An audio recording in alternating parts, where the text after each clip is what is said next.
answer from Darren yet. Okay. So Dan, would you like to just maybe start presenting some of your ideas without slides? I'm guessing that's probably the direction we're going to be going for now.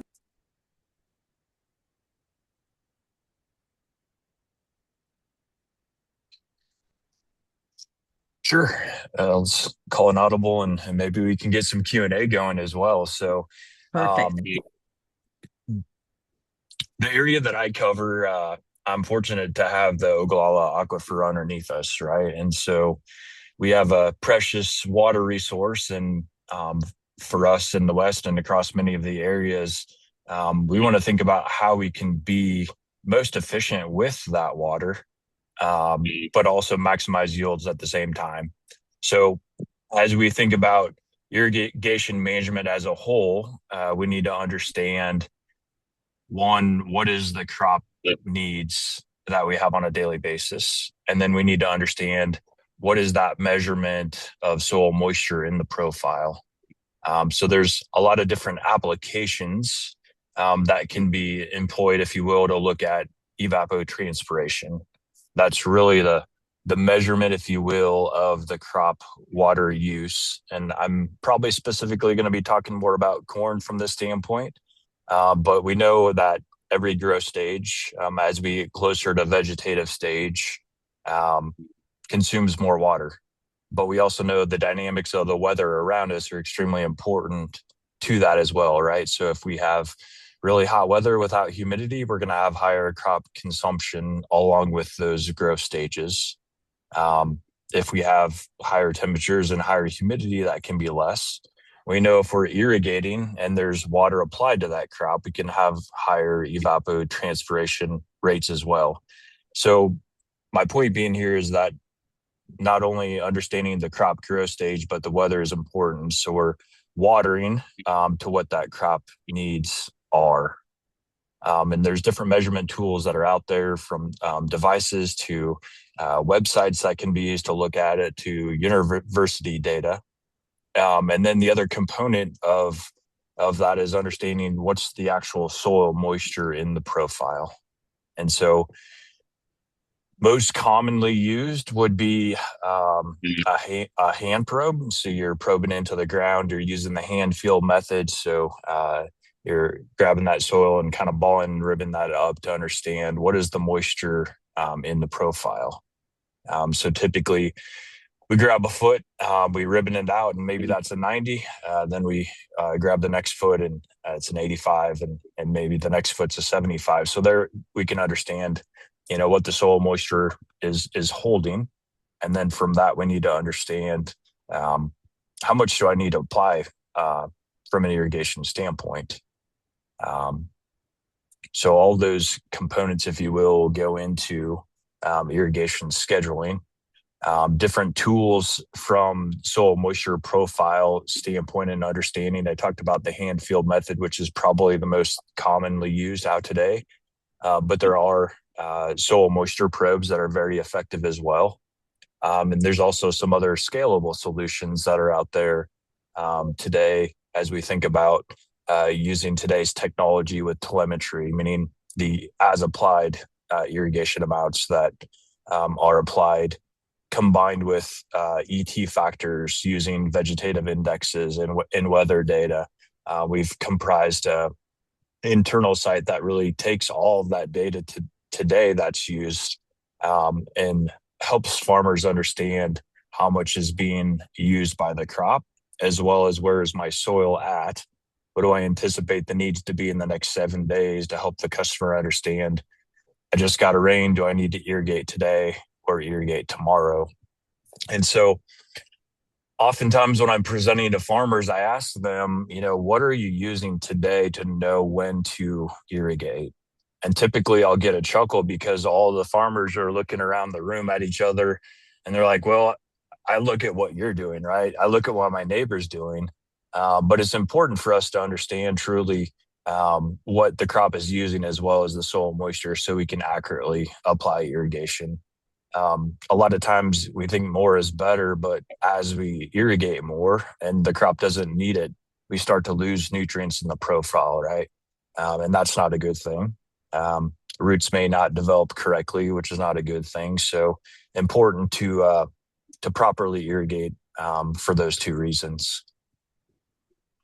I would say I'm trying to remember all of Darren's slides in the background, but we've had quite a progression of technology in the last, say, 10 to 20 years in the digital space, but also just in the irrigation space as we think about, you know, being able to use GPS technology to be able to have pivot telemetry to understand how much is actually applied for every 10-degree sector. We combine that then with soil moisture probes and things of that nature. So while the art of irrigation is still the ability to understand the soil and do the hand field method, we can employ newer technologies today that can be scaled across more acres and help farmers make good decisions on when to irrigate and how much to irrigate.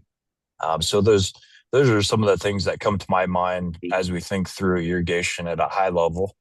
I guess thinking from maybe the audience's perspective, you know, questions to be thinking about is as you're working with customers or tenants, you know, what are they using for irrigation management technologies, or how do they decide when to irrigate? Kind of going back to my earlier thought of how do we irrigate, and we laugh because we're watching the neighbor, but there are different technologies that can be used today to help understand how much the crop is using and when to irrigate, which can be impactful on the bottom line for farmers to ensure that we're maximizing yield as well. So maybe I'll just pause there and see if there's questions on things that I've talked about, or maybe some comments from the group in terms of technologies that they're seeing today from a farm manager standpoint that are also beneficial.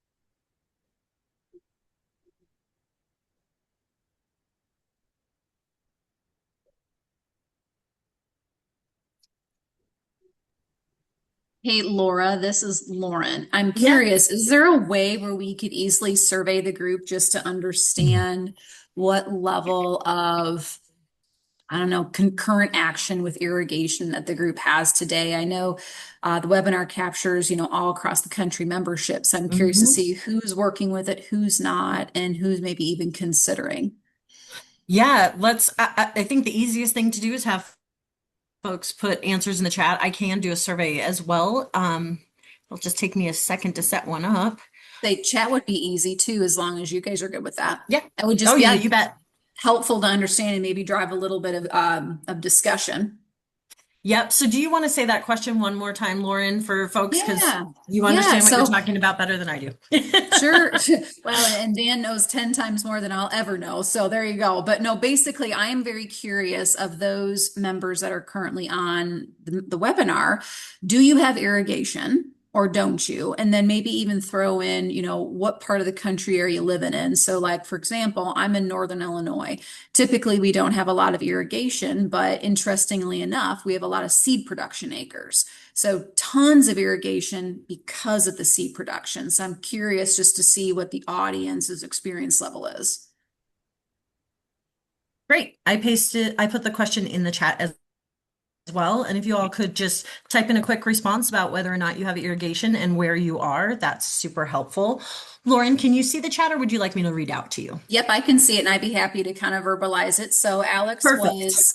Alex's comment is he's a review appraiser and he's looking for a better understanding of what is available and potentials covering entire country. Larissa is an appraiser in New Mexico, surface and ground irrigation. Well, I'm curious now too. What's the difference between surface and ground? Some impact from High Plains Aquifer, dealing with Rio Grande impact, New Mexico versus Texas settlement. Ooh, I do not want to be you. Casey, I irrigated. Let's see, sorry, everyone's kind of pumping stuff in now. Casey is irrigated acres under management, managed in Nebraska. I definitely believe you have irrigation over there. Christina, review appraiser, a lot of work in California's Central Valley, so same as Alex. Chris, farm manager in Northeast Nebraska, managed farms and irrigation. Mr. Joe, North Central Indiana, handful of managed farms of irrigation. some clients are looking to add more irrigation. So I'm curious, Dan, if maybe there's some comments about just the economic investment and maybe some comments there. I'm going to pause real quick. Michael, I'm stopping at you because I know you, and I'm going to let Dan kind of maybe hit on some of these that I've hit already, and we can continue down the list. So thank you, audience, for, contributing your thoughts and questions here.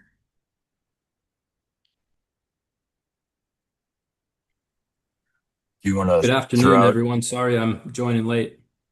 Oh, Darren, is that you? Yes, We're glad you're okay.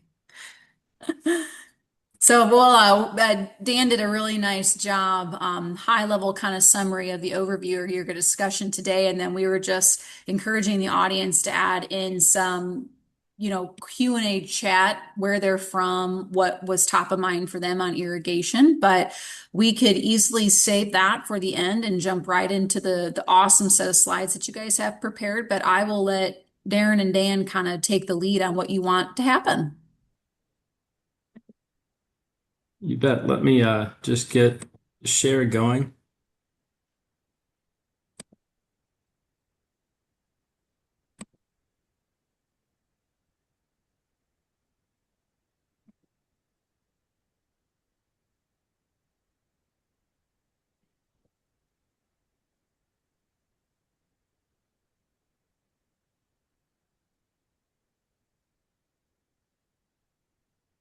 There we go. Can everyone see that?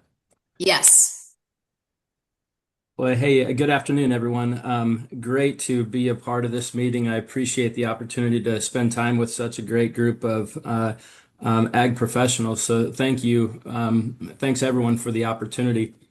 Yes, Dan and I are going to go through a little bit of the evolution challenges of irrigation and agronomics, and then a little bit about what Pioneer is doing to help customers in irrigated environments. A little bit about the history. Irrigation goes back 8,000 years to the Middle Eastern countries with where we have evidence of canals, a network of canals. In the 1800s, in North America, the indigenous tribes, settlers diverting water. The early 1900s, the federal era of the Reclamation Act and building canals and reservoirs, and then the center pivot boom in the 40s through the 70s. But the last 20 years of the 20th century was really more about gaining efficiencies with drop nozzles and learning how to cut water and be as efficient as you possibly can. It costs money to pump through irrigation as well as water. Water's a renewable resource, but maybe not as renewable as it once was. And then the last 15 years has really been more about precision and using the technology that we have today to be even more efficient. One thing that I found interesting preparing for this today was in Nebraska, there was a 75% rise in crop water productivity over the past 24 years. And what's interesting about that, I always want to share the credit with really in two different places. Farmers have done a lot and continue to learn every year about how they can be more efficient. You think about how they manage tillage differently than they may have done 25 years ago, but also using the technology, the technology that they have to be more precise and be as efficient as possible. Really seeing technology get more involved. What's interesting for me about this slide here is, and it reminds me of a roommate I had in college, and he was from central Nebraska. Dad farmed maybe a couple thousand acres, but a lot of gravity irrigation. And it was funny, he said, when I went to college, I saw all these pivots spring up around our farm because the labor force, him, went to college, and Dad found better ways to do it. So imagine that. Gravity irrigation represented about 80% of irrigation in corn acres in the US in 1980, and is really about 10% today, sprinkler irrigation taking over. And on the right, you see the growth of irrigated corn acres. Um, and we had a steady climb, but you look around 2010, we started to level off. But recently, we're seeing a little more growth in irrigated corn acres. Not sure what's driving the recent change there, but really, irrigation in corn is on a steady climb.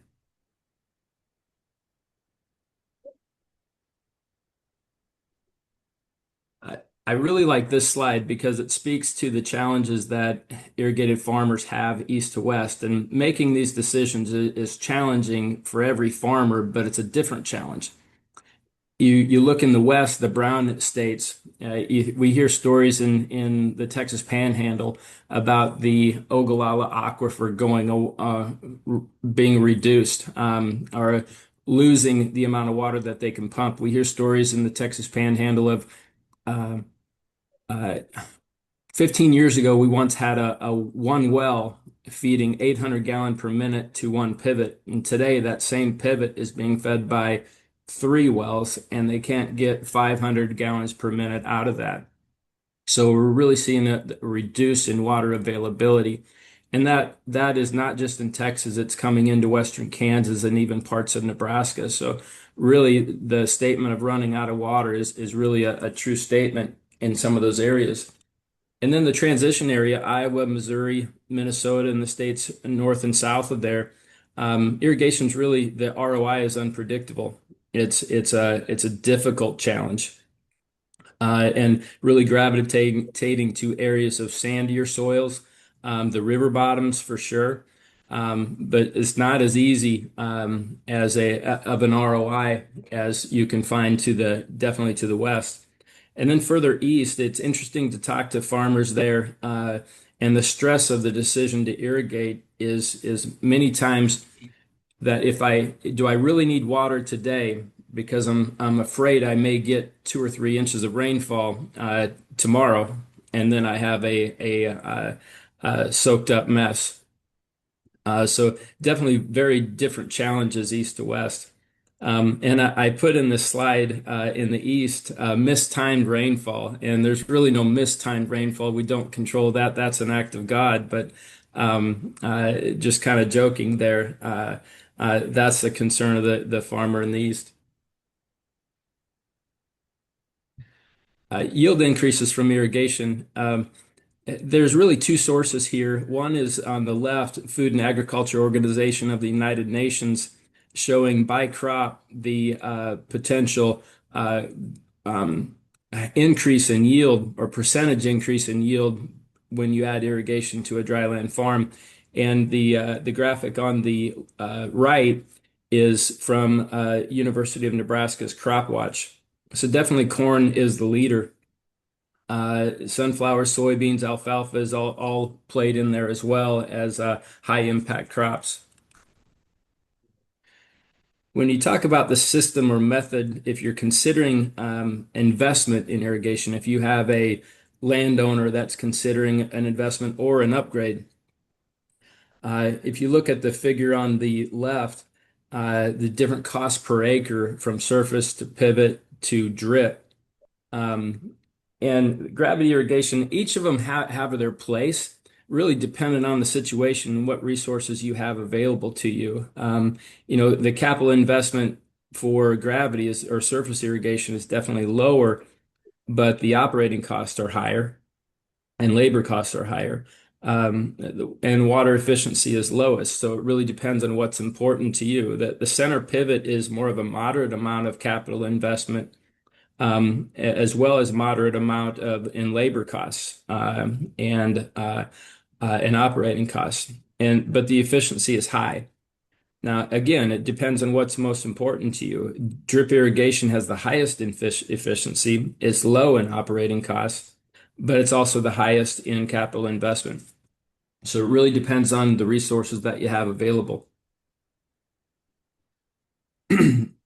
There are great resources. One of the things we wanted to do was provide you different resources, and I'm sure you all have some of your own as well. And I hope these can maybe add to it or just shed some light on a few additional resources. But if you're looking at the conversion or upgrade in irrigation, the University of Nebraska, Kansas State, Texas A&M all have their own calculators to help you.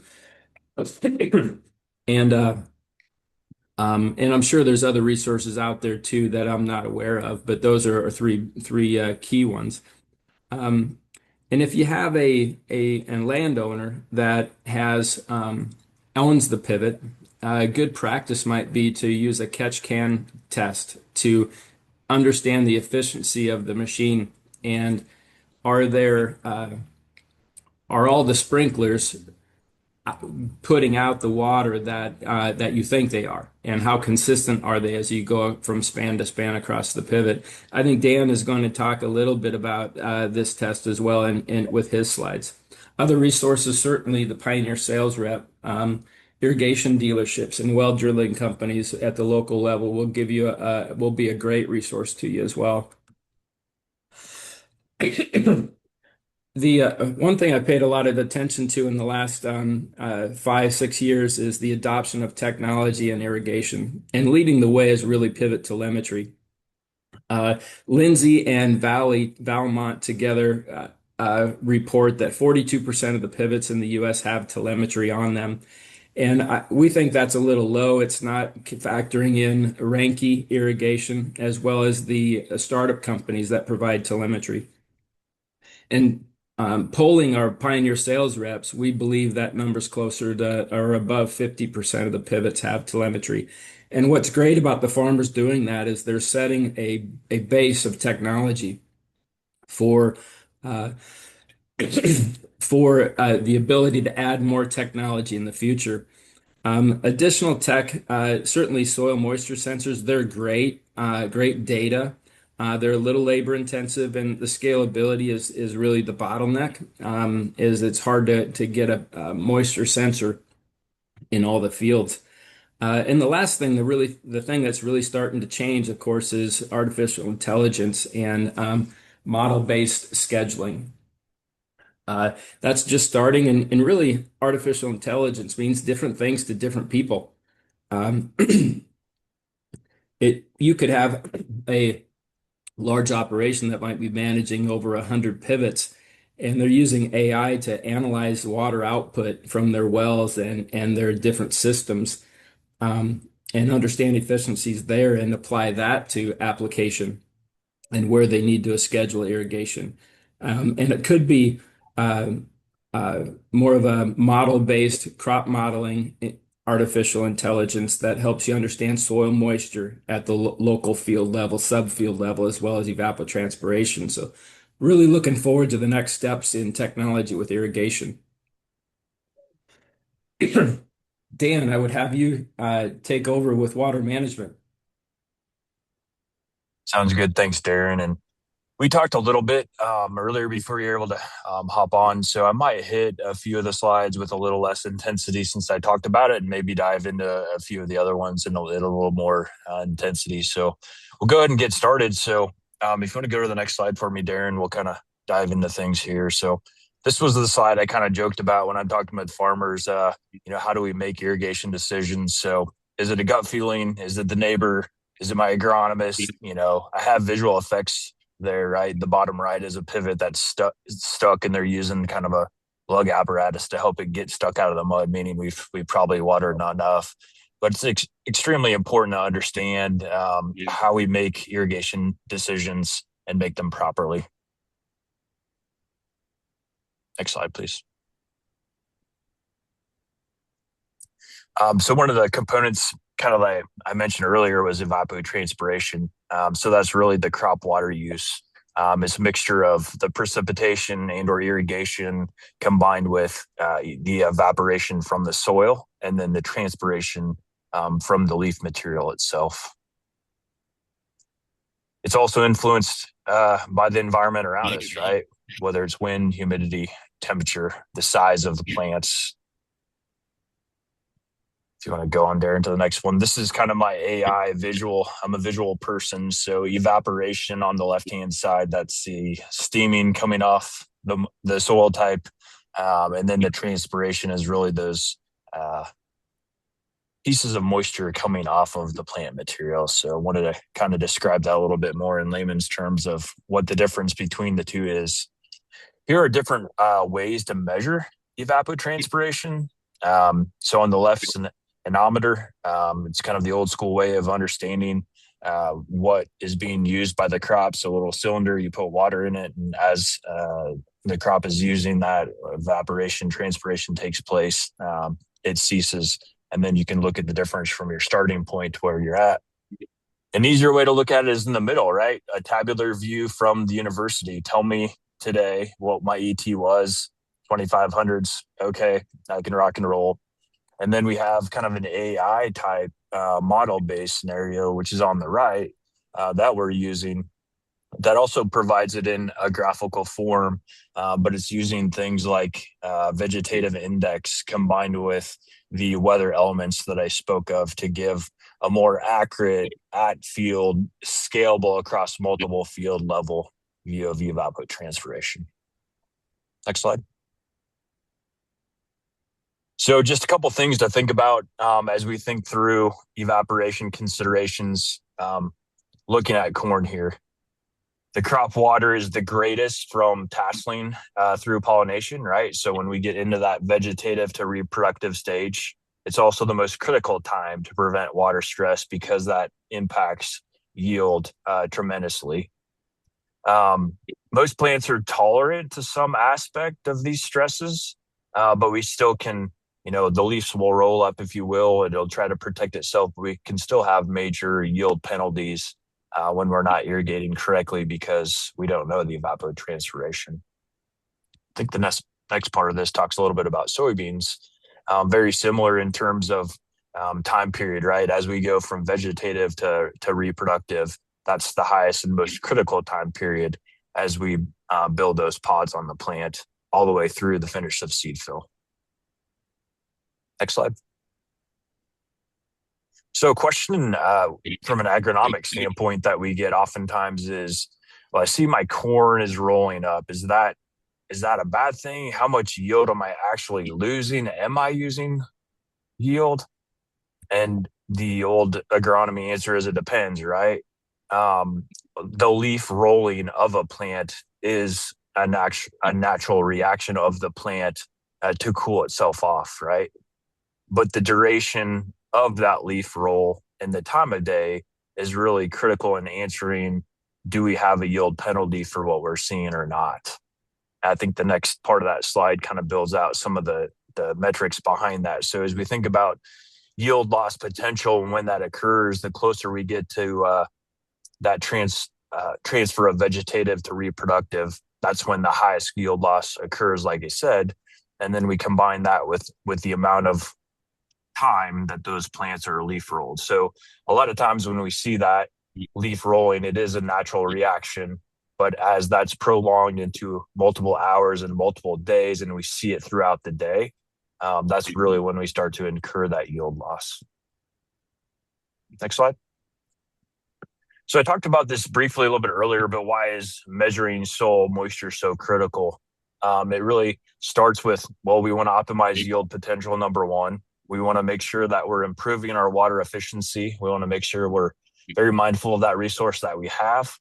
It's important in today's economics that we're being mindful of those input costs. Let's not put extra money into the crop we don't need. And we could also then be penalized by overwatering because those inputs that we had, such as leachable nutrients like nitrogen and sulfur, are going to get leached out beyond the point at which the crop can receive it. And it also helps with root development and overall soil health.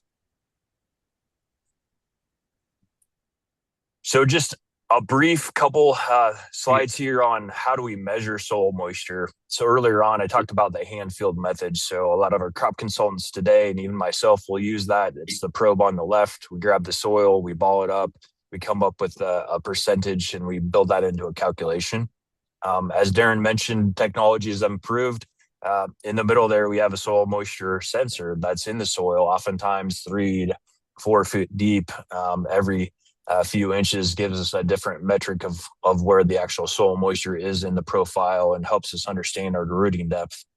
And then Darren also talked about AI or modeling type technologies. The one on the right's one that we've deployed with our customers, a nice visual way of understanding across my entire pivot 360 degrees. Where is my soil moisture at?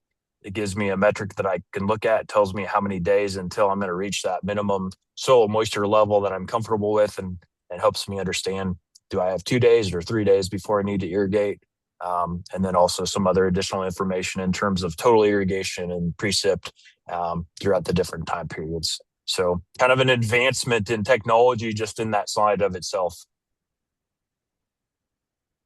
Next slide, please.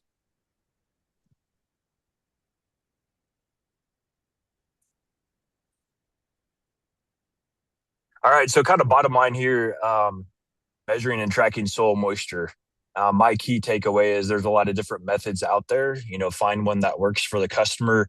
Don't be afraid to look at new technology, but you can also use the older technology, the hand-filled method, to kind of calibrate and test against it. So a lot of different opportunities that are out there today to understand how to water with technologies we have. Next slide. This might get a little bit too deep in the weeds here, but wanted to just talk through how is irrigation scheduling actually done, and really it is a bit complex. So as I talk through this, might be overwhelming, but I'll try to break it down. So on the right hand side, I have a illustration of a pivot. You can see some numbers there. So that would be my hand probing. I've got a 90, I've got an 85, and I've got an 85, right? So that essentially tells me the percentage of total moisture in the 1, 2, and 3 foot. Then we need to know what our soil type is, right? How much can that soil actually hold? So in this case, we've got a silt loam. It's able to hold 2 inches per foot of moisture. Then we start to use the numbers that we came up with. So I've got a 90, an 85, and an 85. And really only 50% of those 2 inches per foot are plant available, meaning that the roots from the plant can only extract half of that. So now we've come up with a total of 2.2 inches available to that plant. So then we do some more math. We've got 2.2 inches available, and then I've got to divide that by 2,500s. I found that again from the university site that I talked about a little bit earlier, for example, and we come up with 8.8 days before the crop would stress with no irrigation or rainfall. So you can understand that this can be complex. And then how do you scale that across not just one field, but multiple fields? And those fields could be scattered across, 20 miles, 30 miles, even more. So that's why, as we think through technologies and scalability and where we're at with today's technology, I'm pretty excited about how can we take this type of concrete information, but also use technologies to help this scale to understand when and how to irrigate appropriately. Yep. So in this case, we've got about 4 days until we irrigate. Yeah, go ahead, Darren. We're doing good. Other considerations, the soil infiltration rate. What is the water holding capacity?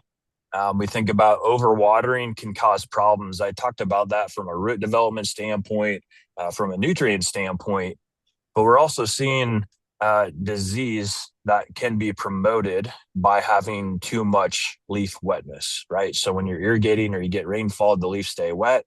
That could also be a great preservation for some of these diseases, whether it's in soybeans like white mold or in corn, gray leaf, northern, tar spot.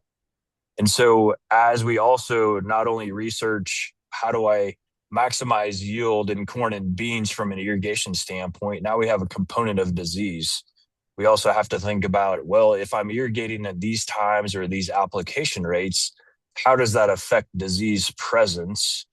Or could I irrigate slightly differently and maybe help impede the progress of those diseases, right? So we're finding that if we can irrigate in the evening hours, we can help kind of keep that disease at bay from a leaf wetness standpoint, or at least reduce the nature of it increasing because of over irrigating or keeping that leaf wetness longer, even for even longer in the day. So this just kind of shows an example of the pivot on the right-hand side. And you can see the dryland corner there looks pretty green, but underneath the pivot, we've seen enhanced maturity because of that disease progression. And that's by keeping that leaf wetness time period longer. So if we can think about how do we irrigate and reduce the leaf wetness while still making sure we've got adequate moisture in the profile, that is our best way then to maximize yield. So different components when it comes to disease and thinking about how do we incorporate irrigation or maybe different strategies from that standpoint as well. This talks just a little bit more about the disease. So this is specific to Nebraska data, thinking about tar spot. We see different amounts of tar spot severity based on, whether it's rain fed or irrigated, showing a higher severity when it's irrigated versus rain fed. I think the next part of the slide there just kind of breaks it out, is that we still have a lot to learn about the microclimates created by irrigation. But we can also understand that, if we can irrigate later in the evening hours and reduce that relative humidity and or leaf wetness, we can help ourselves out to maximize yield the best we can with that disease presence that we might be seeing during that time. Next slide. Couple things, I guess, just to think about as some learnings we've had. So in Nebraska, the last 2 years, we've had an unprecedented amount of disease, specifically around southern rust. We're starting to see tar spot, but the application timing also makes a difference when we're applying fungicide. So be thinking about this from your guys' customers' perspective of, we've put on a fungicide. Let's make sure we're abiding by those fungicide irrigation timings, meaning that we don't want to wash it off with the irrigation. And so a lot of times it's hot, we think we need to irrigate, but we probably need to pause just a little bit to make sure that that fungicide doesn't get washed off. And with the disease presence we saw last year, we were able to track some instances where guys kicked the pivot on right away. And you can see that pie-shaped piece on the left showing poor vegetative index, and then taking it to yield on the right-hand side, where that fungicide got washed off. It didn't help us with reducing the disease progression and ultimately reduced yield. So just some things to think about from an irrigation and fungicide management standpoint.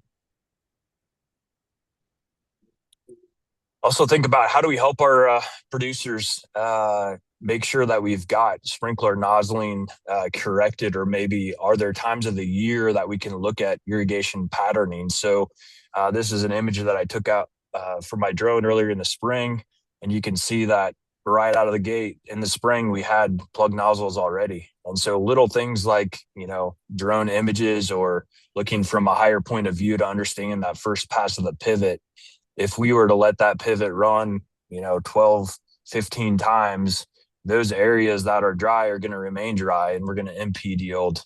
But I was able to talk with this producer and show him the picture, and they got out there right away and got them plugged before they irrigated much more, and we were able to reduce any yield limitations there. So just thinking about ways we can identify some of those common challenges that we see at the beginning of the year.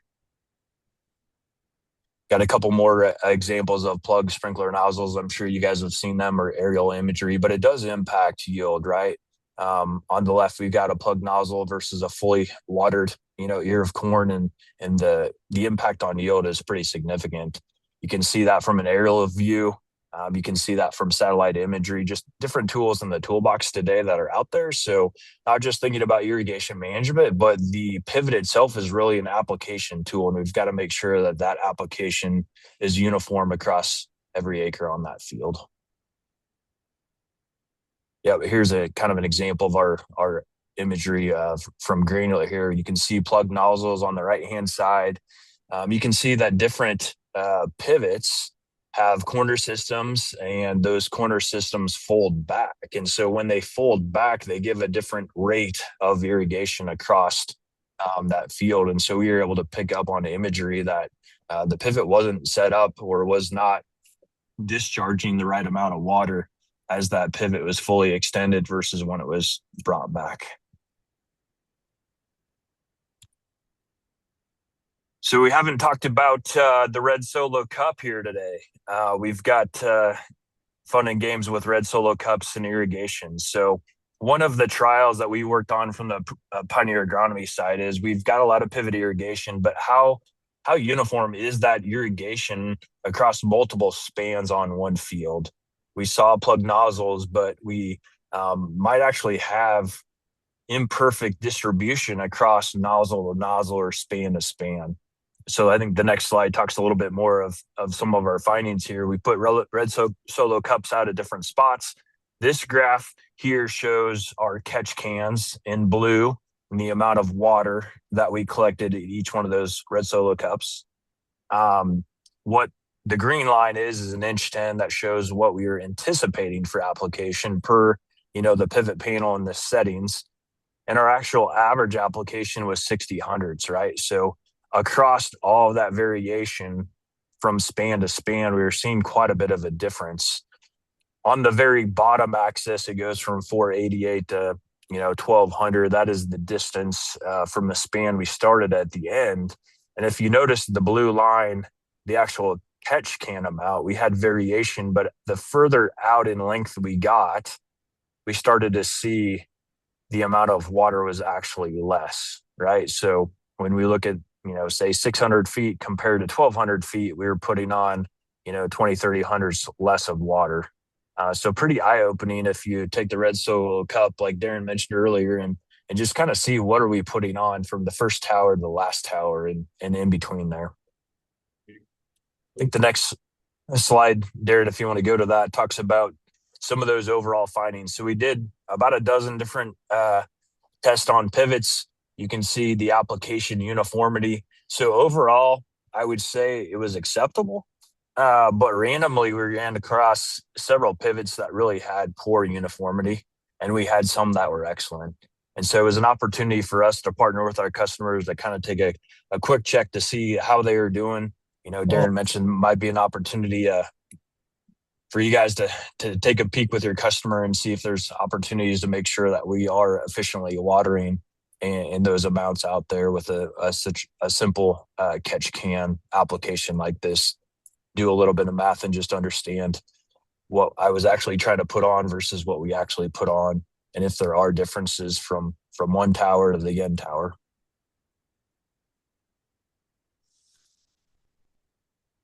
So a couple thoughts I want to leave you guys here with today is we're probably getting pretty close to tassel time, but one of the most common questions we get is, when should I stop irrigating? Or maybe I should say, I'm tired of irrigating. Can I stop irrigating by the end of the season? So our thoughts around final irrigation are this. We're looking at the top 2 feet. We want about 90% full profile going into 3/4 starch line. And so the graph on the bottom side there shows different growth stages, how many days are left to maturity, how many inches of water is needed, but most importantly, what percent of yield have we obtained at that point? So if we're at 3/4 milk line, we've got 90%. We know at that point we've hit 97, 98% of our yield. But if we're tired, our pivots are broke down, we're only at 1/4 milk line, and we have an irrigation pass or two we missed, we still have 20% of yield that could be obtained.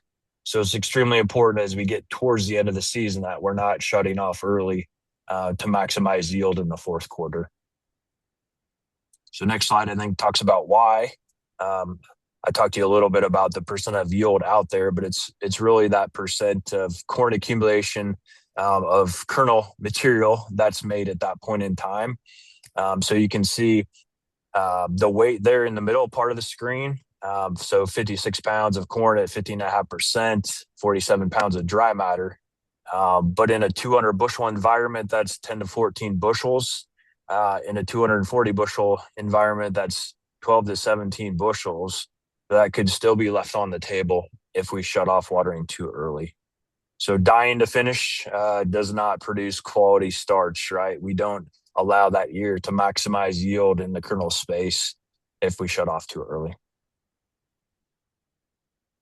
Soybeans is another tough one. Probably different rules of thumb. From my standpoint, final irrigation recommendation is very similar. Top 2 feet, 90%, but the growth stage is around that R 6.7. So You're probably asking yourself, what is R6.7? That's around the full seed to beginning maturity time period. It shows you there the percent of yield obtained is 80+%. Pretty quick time period from R6.7 to R7. Um, Probably the biggest thing is you're starting to see some color change slightly from those beans being green to start to seeing that little yellow tinge as it matures. And I think the next slide maybe gives you a better enhancement of a photo of what that looks like. So the red line in the middle shows you the green pods on the right, that R6.7 to the greater R stages there. You start to see the bean pods start to have that little hint of yellow. You start to see a little hint of yellow uh, in the canopy as well. I think the next slide there shows that difference in the actual plant themselves. So a little tough to see there, but you can start to see that change from on the right of the red line, pretty much all green pods, leaves.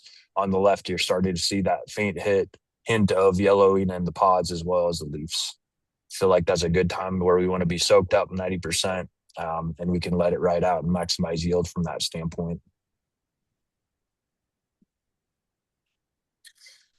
So I appreciate your time. I know I probably got into the weeds a little bit from an agronomy standpoint. That's my love. So I hope I didn't bore you guys to death and you picked up a few things, but would happy to entertain questions for Darren or I know we had a few questions early on.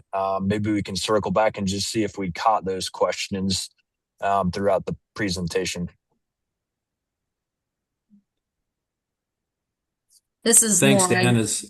Sorry, go ahead, please. Okay.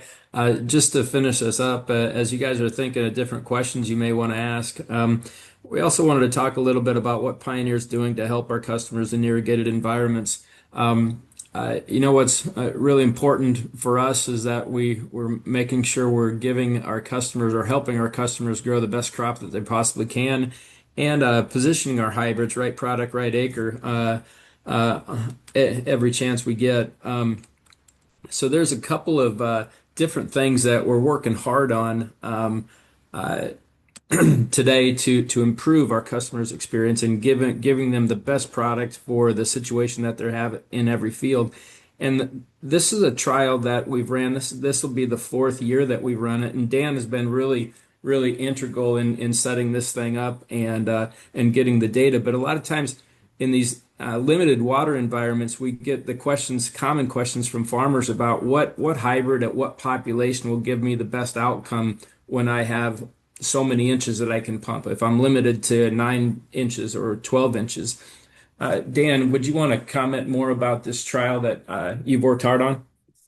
Yeah, absolutely. Like Darren mentioned, you kind of see in the background the Ogallala Aquifer. That's kind of cool to see graphically across the area that I work in, and expands to the south there. But really, the thought is farmers are wondering not only what is the right population, but are there hybrid differences in water use efficiency? And so we wanted to dive into that, and we'll continue to dive into that to not only make sure we've got the right product in the right acre, the right rate to maximize yield, but then what about water use efficiency? Are there certain hybrids that are more efficient than others, whether we're in a full water scenario to limited to even dry land? And so that's really why we set this up, and we've had some amazing learnings. And I think there's a lot to learn just in water use efficiency in general. And we're going to continue to, go down that path and share those learnings with our customers. So a couple other things that we've been working hard on in our Woodland, California trial or location where we can control the water. It rarely rains in that location. And we're also duplicating this trial in Garden City, Kansas and Plainview, Texas, where we are inducing stress at different times of the growing season and testing 36 hybrids to better understand their ability to handle stress at different times. So continuing to learn more and more about our hybrids and when and how to place those hybrids in the environments that our customers have, and to give them the best experience and help them grow the best crop that we can. This year, we're starting 2 new trials with the University of Nebraska, one for corn and one for soybeans, trying to answer some of the most difficult questions that our customers have. With corn, we're trying to understand exactly where the floor is on soil moisture. How efficient can we be? So how low can we bring soil moisture before we impact yield? So we do not incur stress, but how do you maintain efficiency and know where the floor should be? And we're testing different drought tolerant hybrids. So the theory is that uh, drought tolerant hybrid, like such as an Aquamax hybrid, could stand a lower soil moisture than a hybrid that's not as drought tolerant. So we're trying to understand those differences in our lineup and then be able to communicate that as we position those hybrids in those different environments for our customers. Soybeans, the question's a little bit different. Um, Over the years, we have learned that there are times when you really don't want to apply water, and vegetatively is one of those times where usually the recommendation is let's make sure we're doing a good job of keeping stress away, but let's not water unless we absolutely have to during the vegetative stages and hold your water off until maybe the R2 or R3 stage of soybeans. Well, what we're trying to learn with this trial is how much stress can or at what point in water deficiency does soybeans hurt yield or canopy? Both are important. Weed control is becoming more and more talked about as the biggest challenge with soybeans here in the last few years. So we want to make sure that we do not impact canopy closure, but also, of course, it cannot impact yield. So we're trying to understand where that line is on the vegetative stages. So a lot we're trying to learn and trying to answer some of these tough questions that our customers have been asking us over the last number of years. And finally, wanted to share, and Dan had mentioned this a couple of times as well through his slides. We're developing a decision tool for our customers that is set up. It's a website that they will be able to look at each of their fields with, and it's geared to answer the three questions that our customers are asking every year. When do I start irrigating? Am I keeping up with crop water use? And when can I make my last pass? Dan talked about not shutting off too early and making sure we keep soil moisture at adequate levels all the way to through grain field to the end, black layer in corn. So this tool, this decision tool, is set up to answer those three questions every year for our customers. It'll show you a subfield level soil moisture as well as evapotranspiration. And it's being fed with daily imagery, irrigation as applied data from the Pivot telemetry system, and then, of course, weather, precipitation. So we're very excited about the development of this tool. It's continuing to grow in its use, and we are offering it to any of our customers to take a look and learn from it about their watering practices and helping them to grow the best crop that they possibly can. And what's always been interesting as I travel in the Eastern Corn Belt is I always get the question, can this be used on dry land? And I find more and more interest in that. So I'd ask you guys, would a tool like this be interesting in the dry land environment? What the feedback we've gotten is it helps them understand productivity potential and also helping them with late input decisions such as fungicide or biologicals as they're making some of those final decisions. Do I have the yield potential that I want to continue to invest in with this crop, depending on the local environment? So that's a question I'd ask for your guys' input as well. Is something like this applicable in the dryland acre? I think that's all we've got. Lauren, if there's questions, we'd love to entertain those. Yep. To your first question too, guys, audience, if you want to pop your thoughts into the chat, I think that worked pretty well last time, just to kind of keep it all in one location. So first question was around dry land application. If you guys wouldn't mind sharing your comments in there.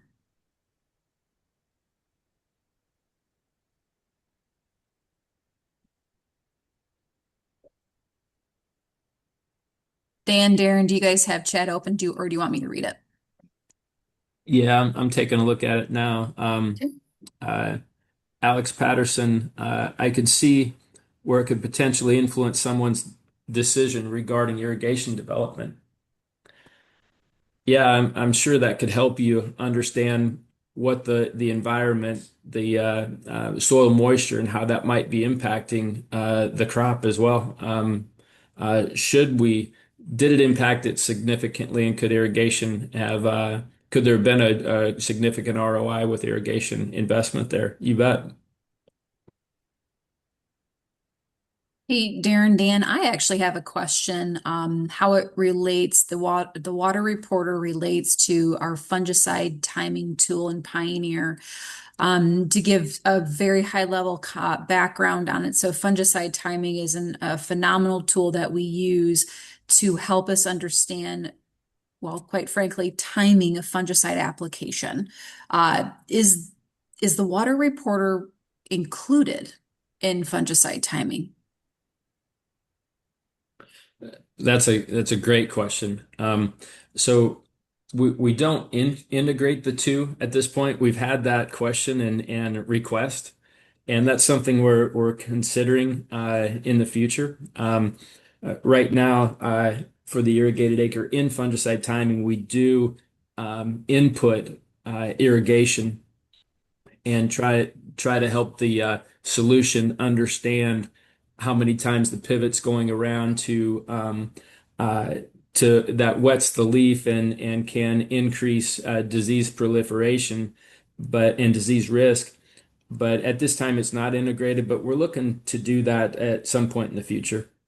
Um, Great, and that's what's good great news. about fungicide timing and water reporter, it's two of three decision science concepts that we are launching to our customers as a part of in the Pioneer bag experience that comes with the Pioneer purchase. Wonderful. Audience, if there's any other questions that you guys have for Dan and Darren, please feel free to add that into the chat. I'm pretty sure most of you guys hit on anything that was currently included in chat. Other than I didn't know if there was any comments around like surface irrigation. So we have a number of individuals who would be out to the west that be working in that regard. No specific question, Dan and Darren. I just didn't know if you had any comments or experience on it.